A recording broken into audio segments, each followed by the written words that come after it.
Welcome into the Fantasy Football Diagnostics Podcast, where we provide you with your weekly diagnosis of everything fantasy football. Whether it's season-long leagues, dynasty, DFS, or sometimes even IDP, we got you covered all year long.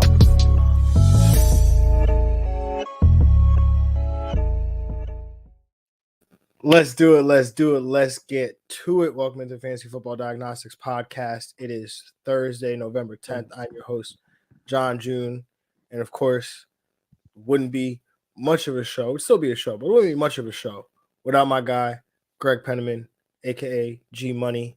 Greg, what's good, man?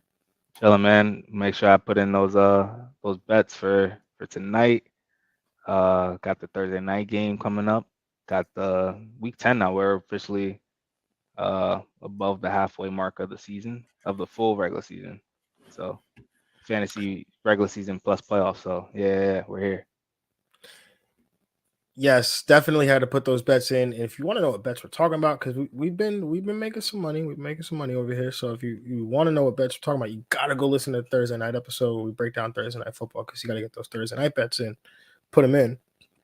But you know, like you were saying, Greg, we're almost at the halfway point here, basically. And you know, I saw a tweet somebody put out the other day. I forget who it was. But they're like, fantasy analysts, we need a bye week for fantasy analysts. And I was like, yo, I was just saying that to Greg, like maybe 3-4 weeks ago. Well, the bye week should be week 18 if all the leagues decide to have a week, 17 playoff, like final. Like those leagues that decide to have week 18 finals, like that's just horrible. It's torture. Oh yeah. Definitely horrible.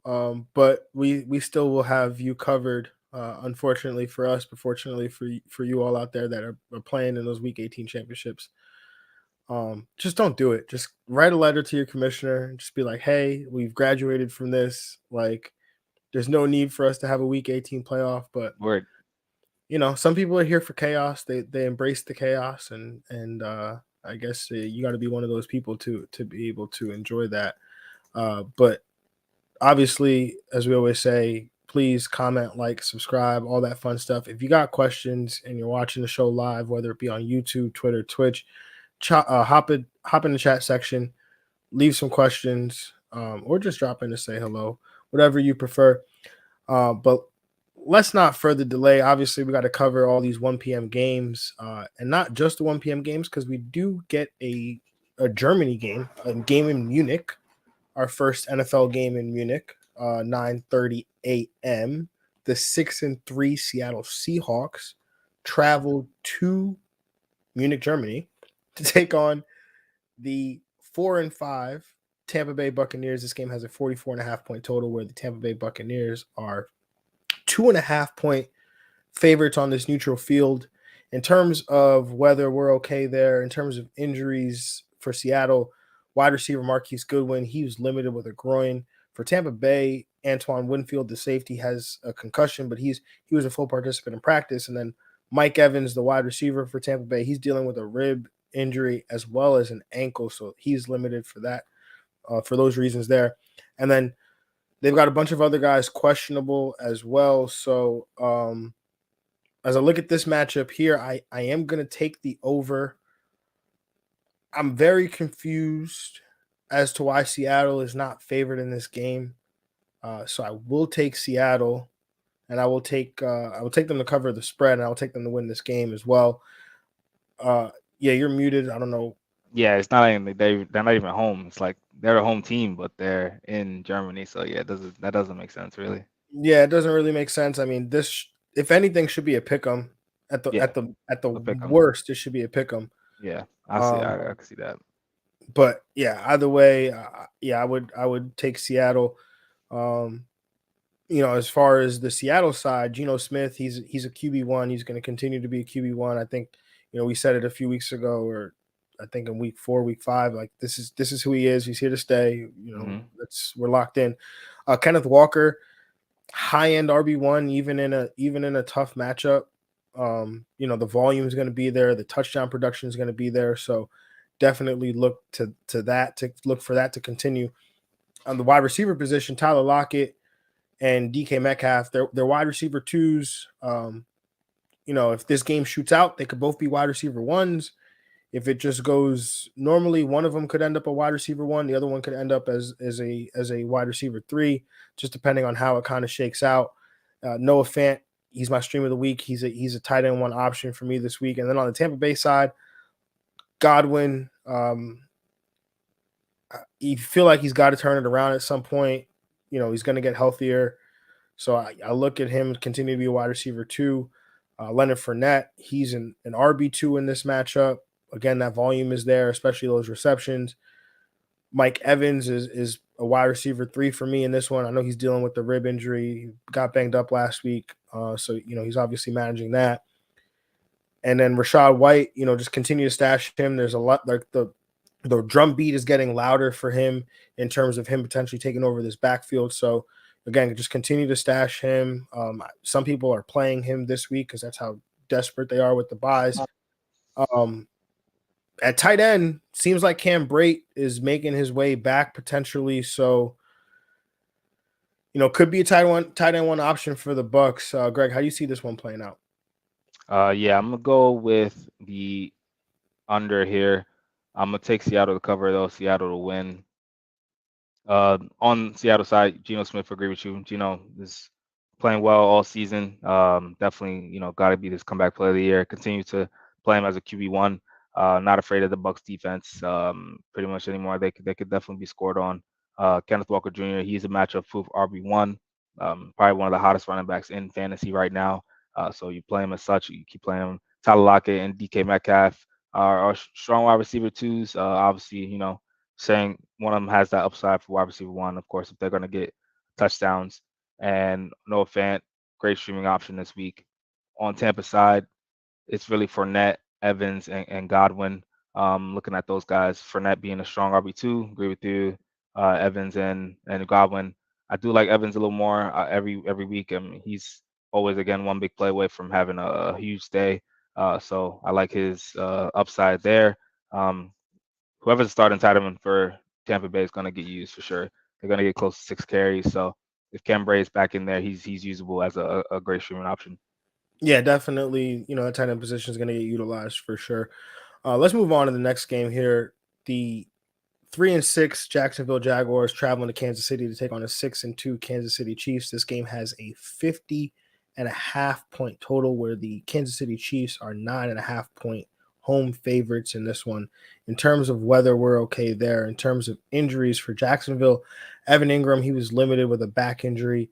Safety Rashawn Jenkins is questionable, or he was a DNP rather, with a concussion.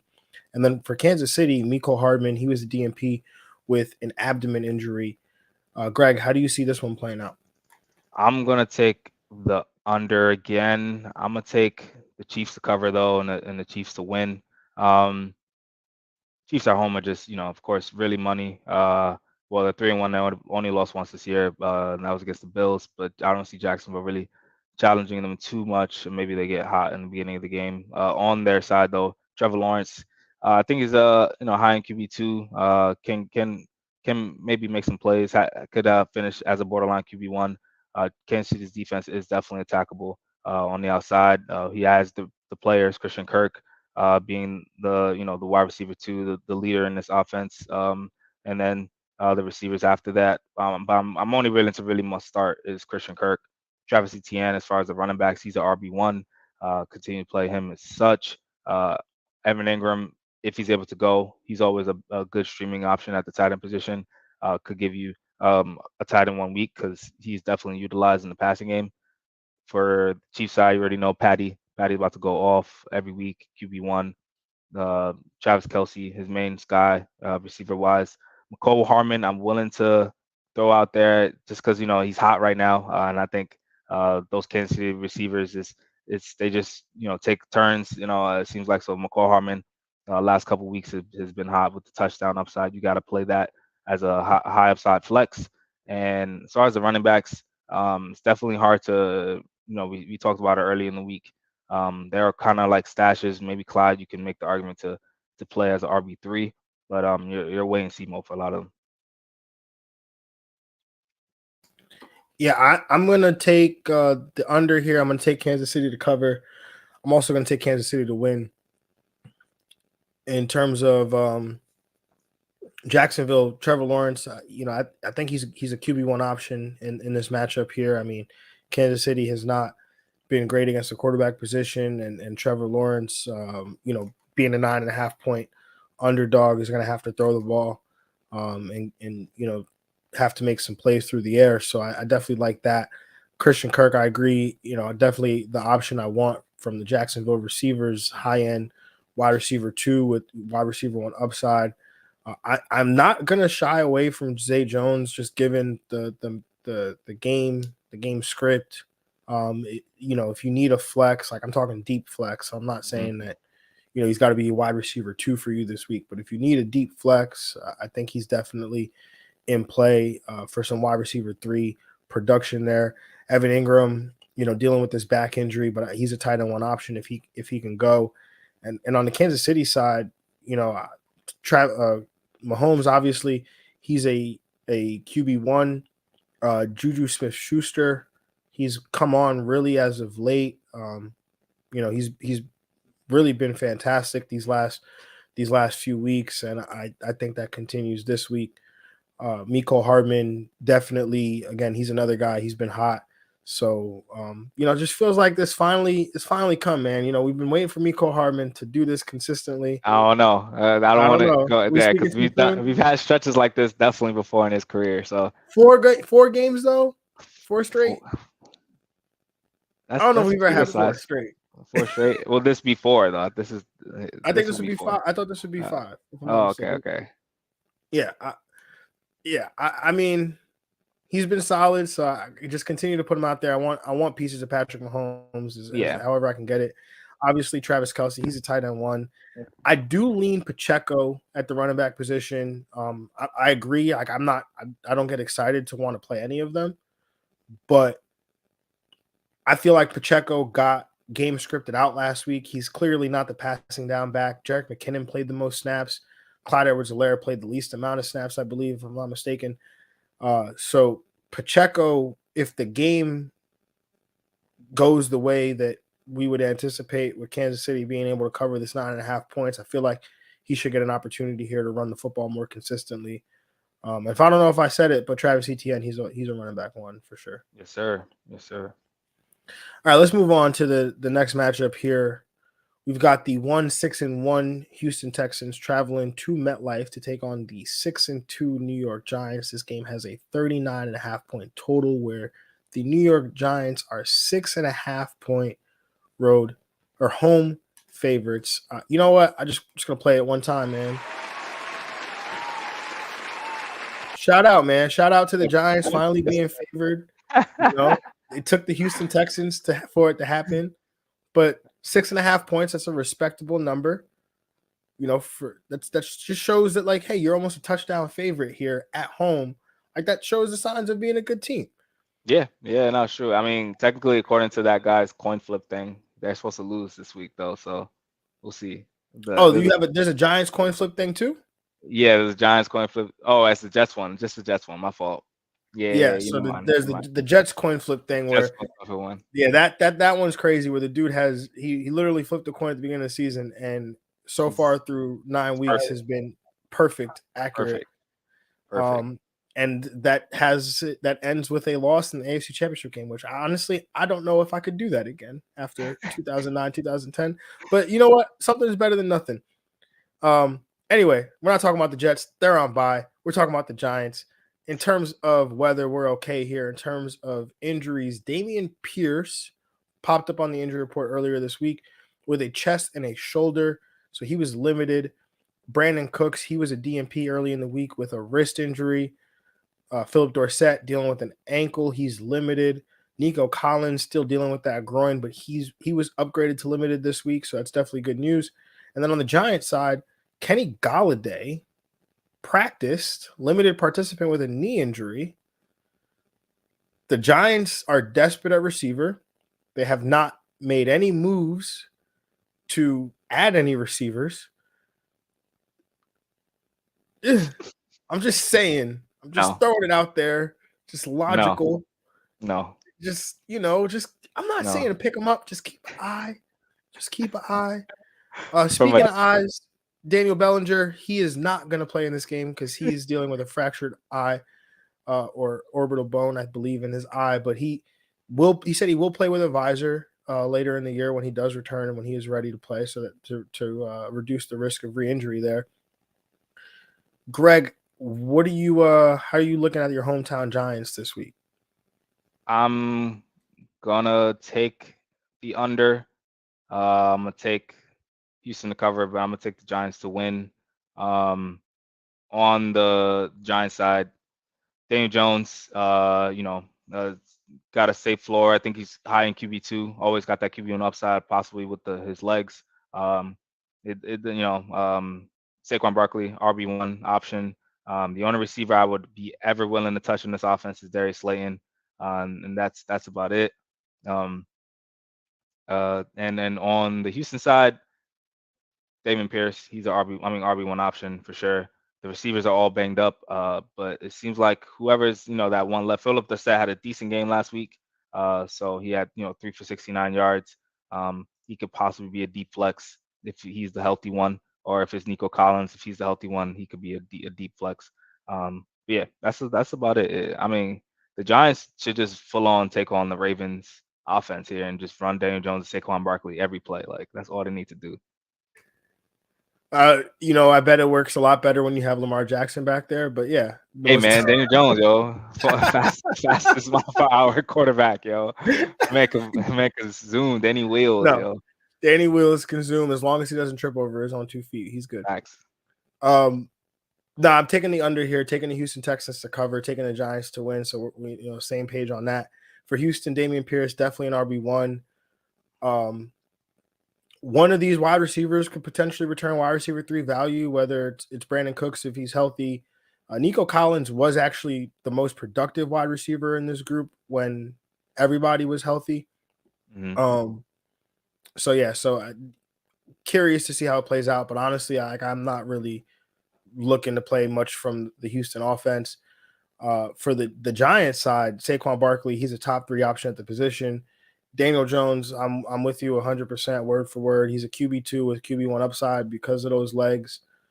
I gave you a weird look, at first when you were talking about the wide receivers because you said, "Oh, there's only one wide receiver I would trust," and I started nodding with you, and then you said Darius Slayton, and I just got very confused because what about our guy Wandell, man? I'm still on board. He had one bad game against Seattle, which the matchup wasn't great in terms of at the time that matchup didn't look like a great matchup. But I'm still going back to that. Well, I mean, he's the safest. I would agree. Slayton has the more upside because he's going to get those deep targets. He's averaging, over the last 3 games that he's played, and he's averaging 15 yards per reception. Has a 20% target share in those games, which actually, to your point, is higher. All of that is higher than what Wandell's done. I mean, Wandell's got an 18% target share in that time. 9 yards per reception. I just, in a PPR league, especially with Daniel Bellinger out, I feel like some of those targets have to go to the, Wandell in that area of the field that he plays in the slot.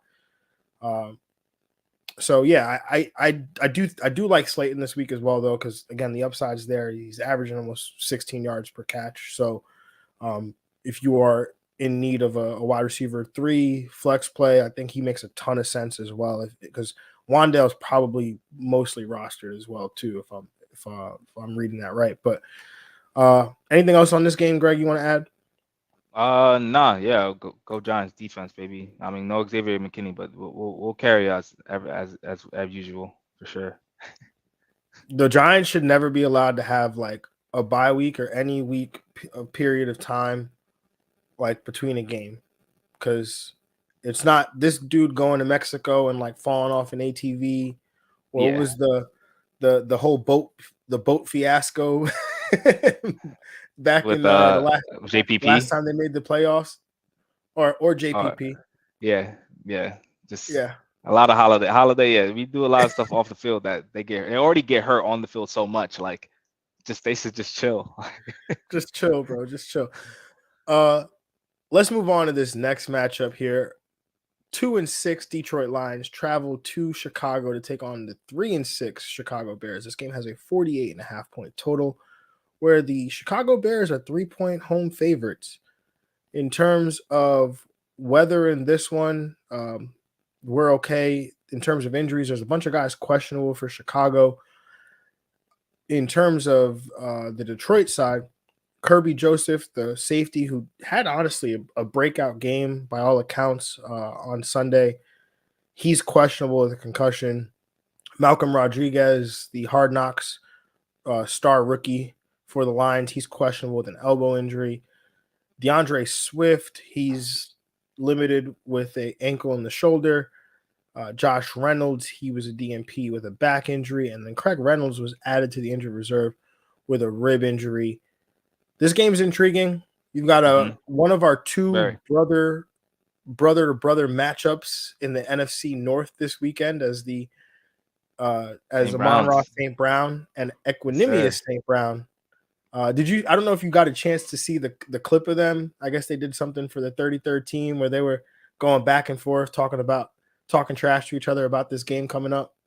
No, I didn't. But it's really funny. You got to watch. They seem to be connected. It's been two moments this year I've been watching Red Zone, and they caught a catch like at the same time. Like that is insane to me that can happen. Like it's weird.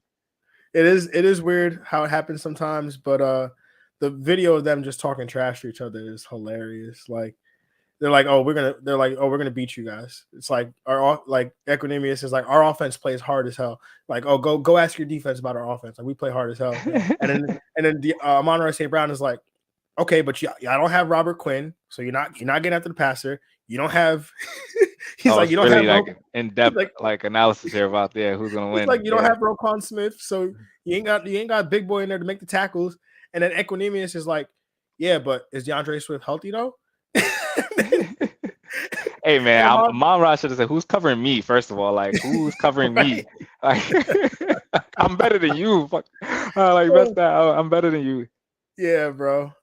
No, it's totally a funny exchange, and I highly suggest that anybody that hasn't watched it go out and watch it. But in terms of the game here, I'm taking the over.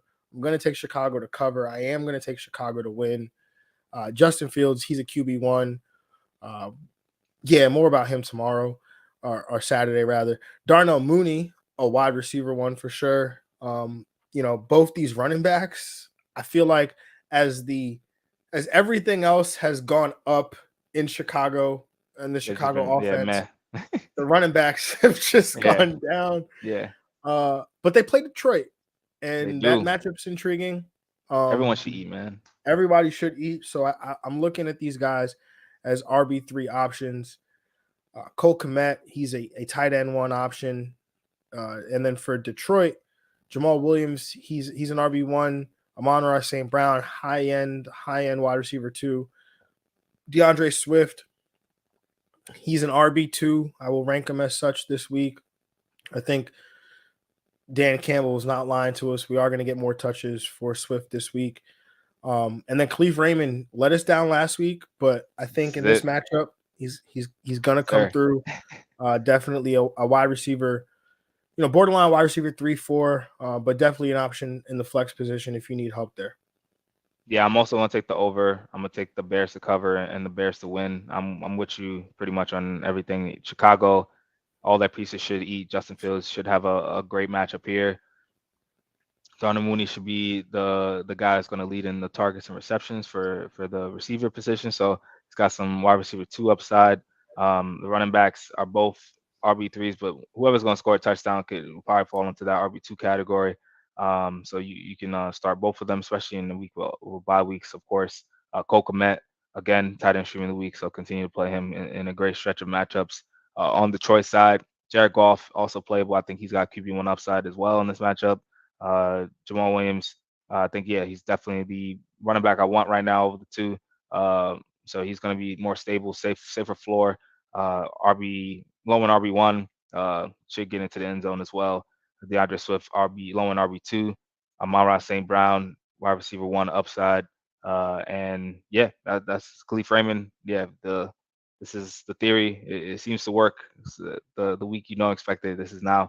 He's got a good matchup. Chicago's receivers corners are not that good. He should also be good flex play. Yeah, definitely like that. All right, let's move on to the 3-6 New Orleans Saints traveling to Pittsburgh to take on the 2-6 Pittsburgh Steelers. This game has a 45.5-point total where the Steelers are 6.5-point home favorites. That can't be right. Is that right? The I gotta Steelers are they're not right now currently the Saints are 1.5-point favorites. I was like, this cannot be right. Yeah. Is that total right? The total right now is 40. Okay. I'm sorry, guys. I must have messed up Okay. in typing this in. See, that's at least I know I have a future as a handicapper because like, this does not look right. So the over is 40 or 40.5? 40 on the dot. So I guess 40.5. And you said the Saints Yeah, Saints are -1.5 right now. -1.5. Okay. So yes, this game has a 40-point total where the New Orleans Saints are favored by 1.5. In terms of weather, we're okay there. In terms of injuries, Pete Werner, he's dealing with an ankle injury. So he was a DNP in practice. Jarvis Landry also dealing with an ankle injury. He was limited. Seems like he's trending closer and closer to playing. He was actually like, whereas in previous weeks he'd been ruled out, he went up to pretty much game time on Monday night. So there's a possibility that he could re-enter the fold here for the Saints. Mark Ingram, he was a DNP with a knee. He's expected to miss some time. And then they have a bunch of other guys questionable. On the Pittsburgh side, William Jackson, the corner newly acquired, was a DNP. Miles Jack, the linebacker, also a DNP. Chris Boswell, the kicker, dealing with a groin injury, so he's also a DNP. And they also did sign, I believe, a kicker to their practice squad, so that's a sign that they probably don't expect Boswell to play. Not that anyone's rostering Steelers kickers at this point, it feels like. But TJ Watt, he's been designated to return from the injured reserve. He has not been activated. That can happen, I believe, up until Saturday. They can activate him. And yeah, I mean, Mike Tomlin was asked if he would play, and he said that he could play. I don't know if that's coach speak, but I kind of expect TJ Watt to be out there. Greg, where you at with this matchup here? I'm gonna take the under. I'm gonna take the Saints to cover and the Saints to win.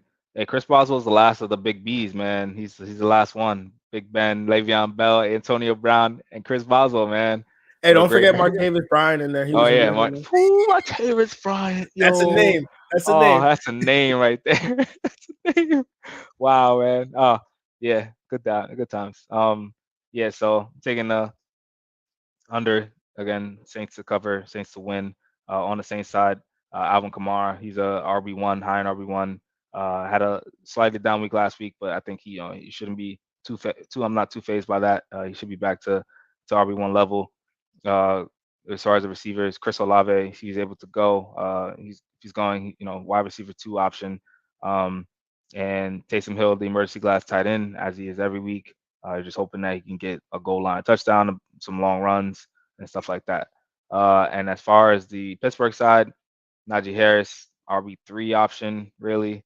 The receivers, it's tough. Pat Frymouth, that's the guy I'm always leaning towards on the receiving core.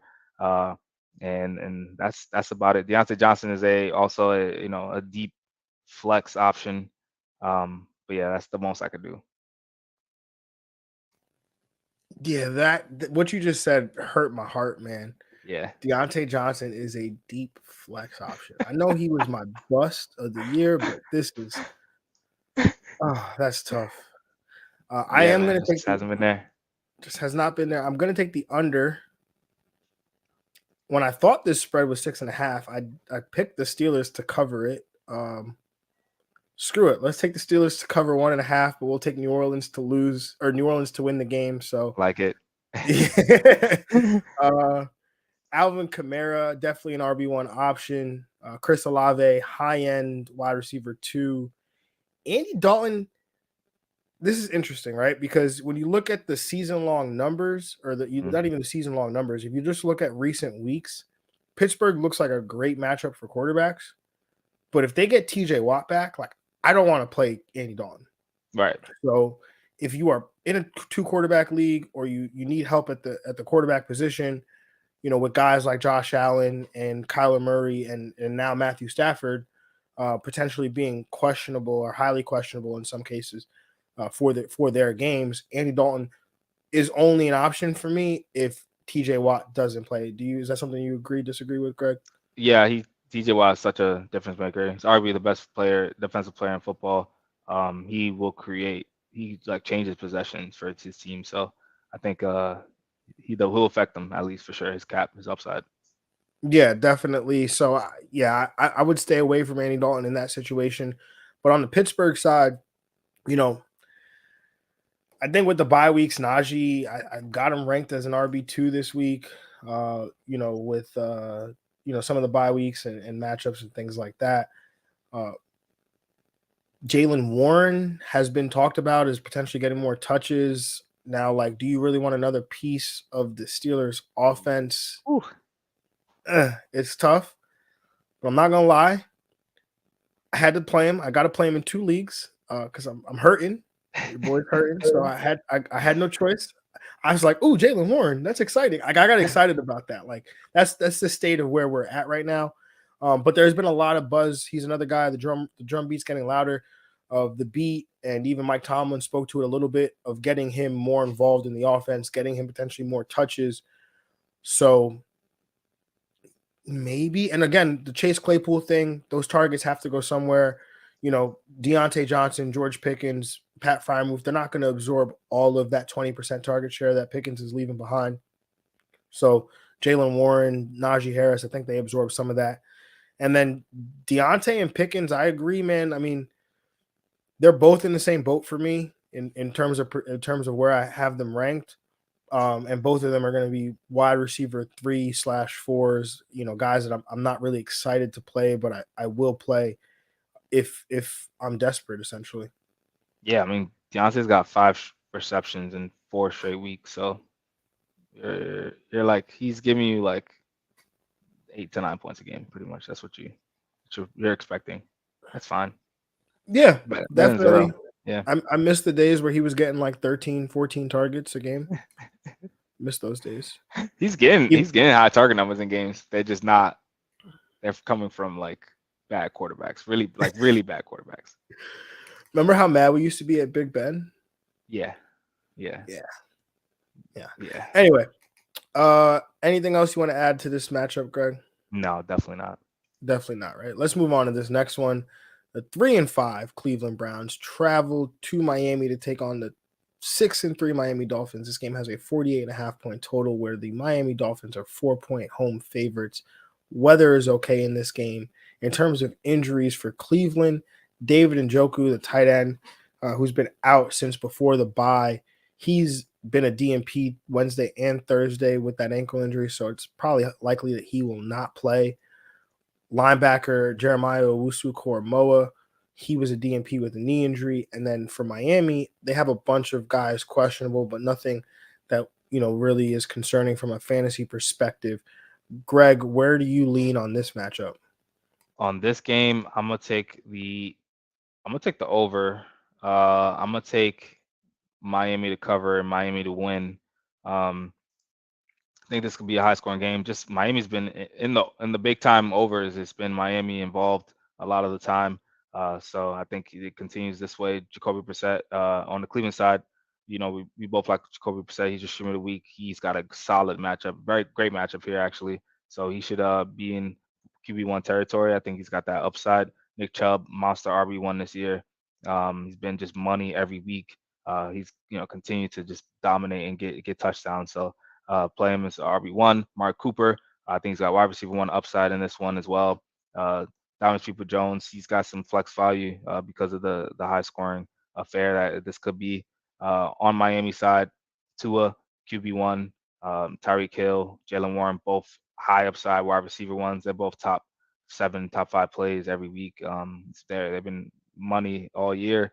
As far as the running game, Raheem Mostert, that's probably the one I can trust the most. as an RB3, and that's about it. I mean, Mike Gesicki, I could possibly play him as a tight end. I think he could be a streaming value tight end. You could talk me into Gesicki. It's Yeah, possible. yeah. I will take the over here. I'm going to take Cleveland to cover. I'm going to take Miami to win. We are in agreement. Jacoby Brissett, he's a QB1. Nick Chubb, he's an RB1. Amari Cooper, 100% a wide receiver 1. The volume has been there. The targets have been there. The touchdowns have been there. Might be a little hot takey, but I think Donovan Peoples-Jones is in wide receiver 1 territory this week as well. Okay. Yeah, he's been balling as of late. Hasn't scored a touchdown, but he's been very productive. So if he's available in your league, he's definitely a guy that I would look to. I know he's not available in most leagues, but if he's available in your league, I definitely would be willing to play him, especially in this matchup here. And then Njoku, this is a great matchup here for the tight end. Unfortunately, I don't think he's going to get to see it. Yeah. Harrison Bryant has been disappointing, to say the least, in his opportunities that he's been given. But the matchup here is great. I mean, we saw what Cole Kmet did,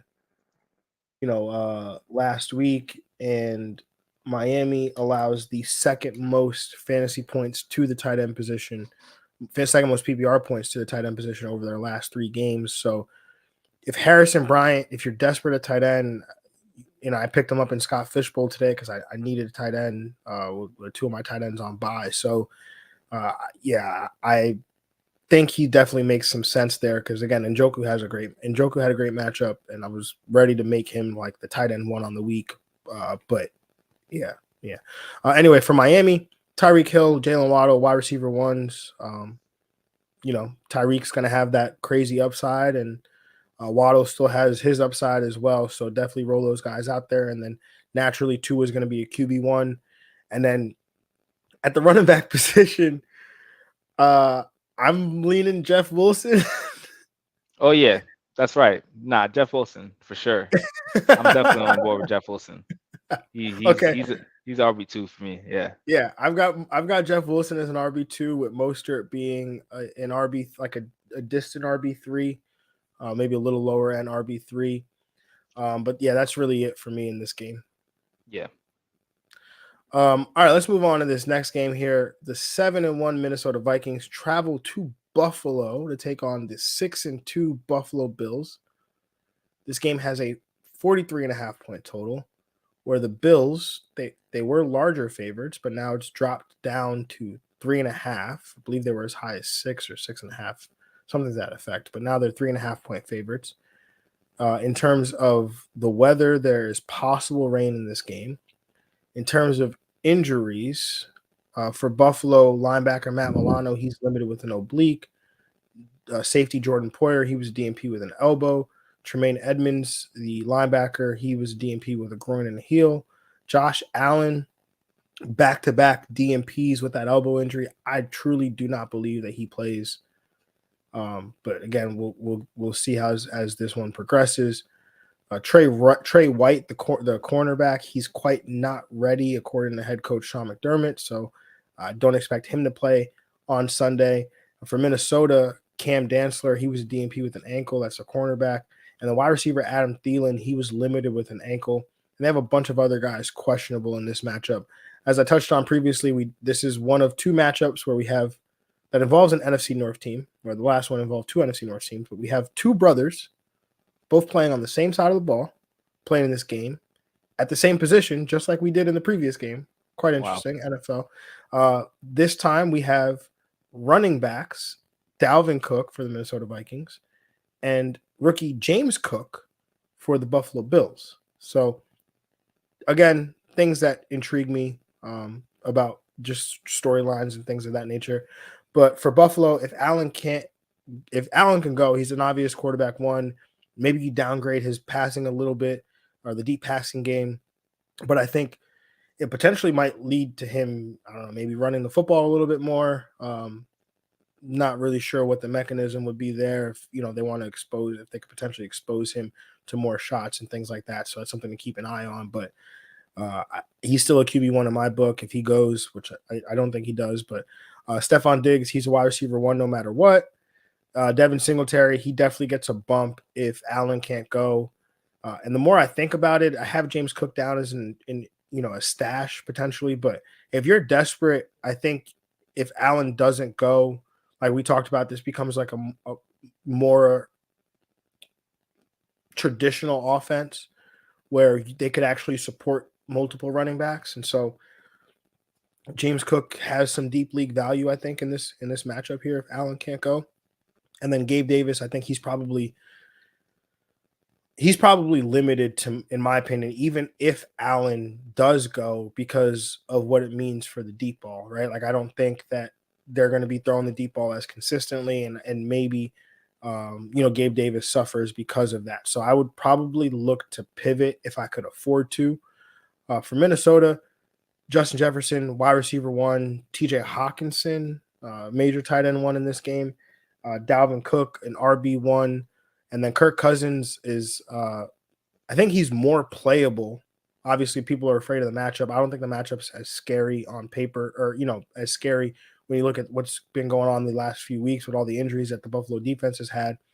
But if Josh Allen does go, then I think he's more playable, because then we get to the upside, that we might be looking for in that matchup. But Greg, where are you going with this matchup here? Yeah, I'm gonna go with the over here. Actually, I'm gonna take the under. I'm gonna take the under and take the Vikings to cover, but the Bills to win. On the Bills side, Josh Allen, if he's able to go, obviously we know who he is.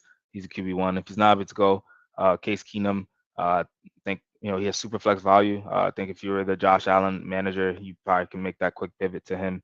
Not expecting Josh Allen production, but he's not going to kill you. So he does impact the running game. Devin Singletary, like him, as well as we'll see. I would still stash Naeem Hines to see what the usage is going to be with him. I mean, they didn't trade him they wanted to use him when they traded him, so eventually that usage should come. Receiver Stephon Diggs, wide receiver 1, Gabe Davis, I agree with you. He's still that boom and bust wide receiver 3, but the boom might come a little less because the shots will be a little less as well. And as far as the Minnesota side, Kirk Cousins, I do like him. He's a mid-tier QB1. I'm sorry, borderline QB1. I still think he can put up some points here. Dalvin Cook, RB1, Justin Jefferson, wide receiver 1 for sure, as well. Yeah, I mean, I'm looking for that one matchup where basically I'm looking for the Buffalo when Buffalo plays Dallas. So that's two brothers on opposite sides of the ball can play each other, and they can cover each other, so they can play against each other. So I need that. We're not getting that for a while. When do we get that? The last time they played was 2019, so it's soon. Oh, so it's soon. Yeah, probably like next year. Yeah. Ooh. I can't wait. That's gonna be that's gonna be crazy. That's gonna be fun.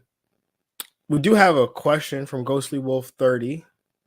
Which 3 of these 4 do I start?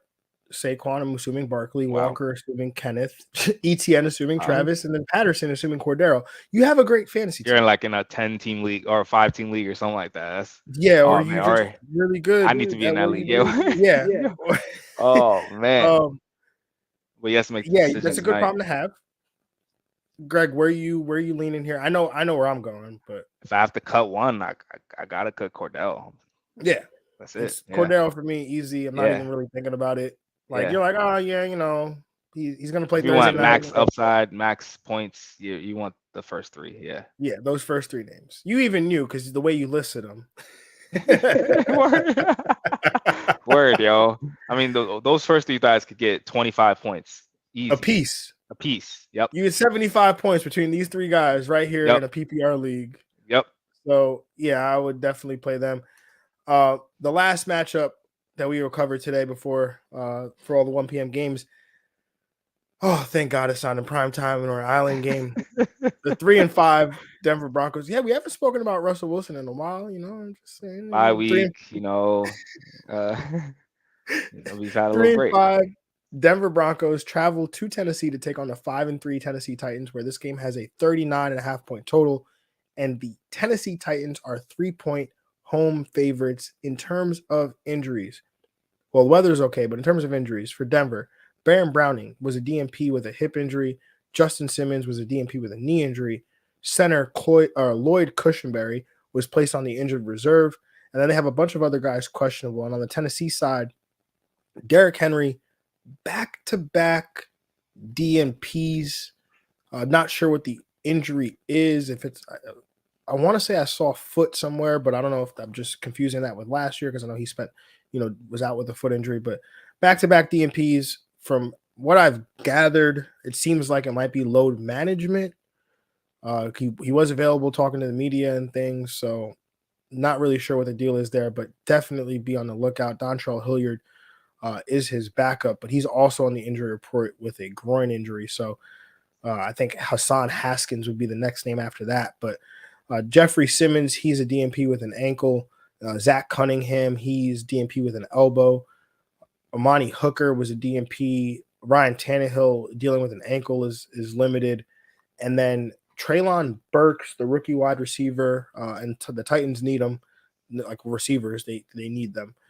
He was designated to return from the injured reserve with his foot/toe injury, and they have a bunch of other guys questionable. Greg, where are you going with this matchup? Taking the under, taking Tennessee to cover, Tennessee to win. Yeah, this is a Derrick Henry game written all over it. I mean, on the Tennessee side, I'm really just trusting him, and that's really it. It's really the only person I can use as a piece. And then on, I'm trying to talk more just to give Tennessee some time, but that's really about it. On Denver side, it's also rough. Cortland Sutton, Jerry Jeudy, Greg Dulcich.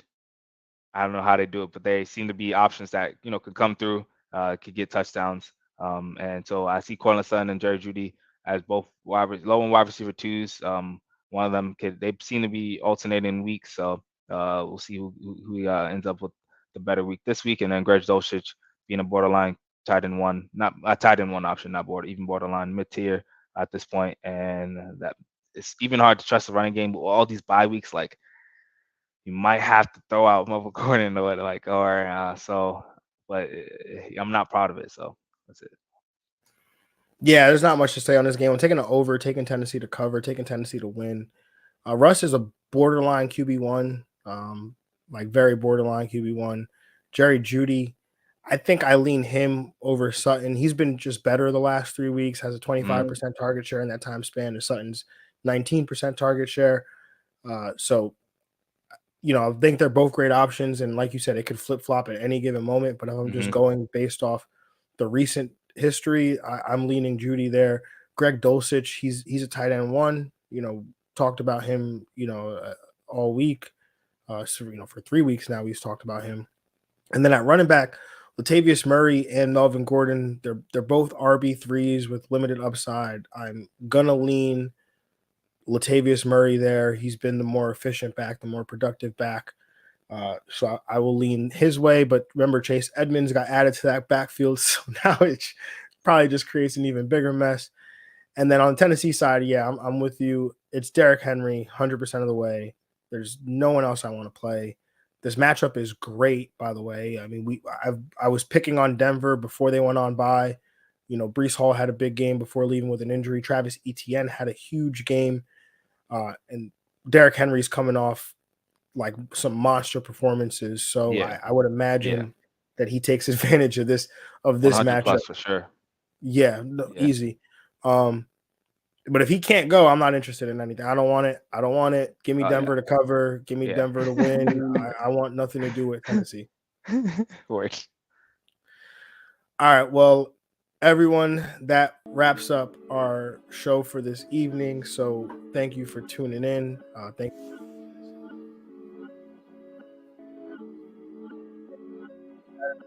We'll break down the remaining slated games, those 4 p.m. games,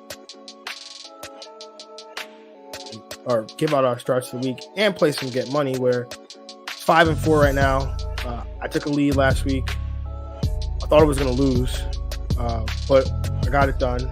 I forget who it was that got it done for me. I'll look back at that later. But anyway, Greg, anything else you want to add before we close this one out? Nah, man. Hopefully we get this money tonight. Thursday night, we'll start week 10 off right, you know.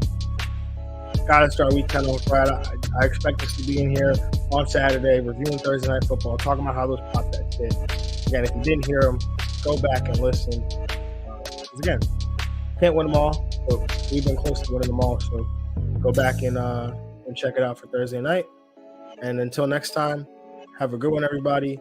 We appreciate you. We'll talk to you on Saturday, and we're out of here. Peace. Yeah.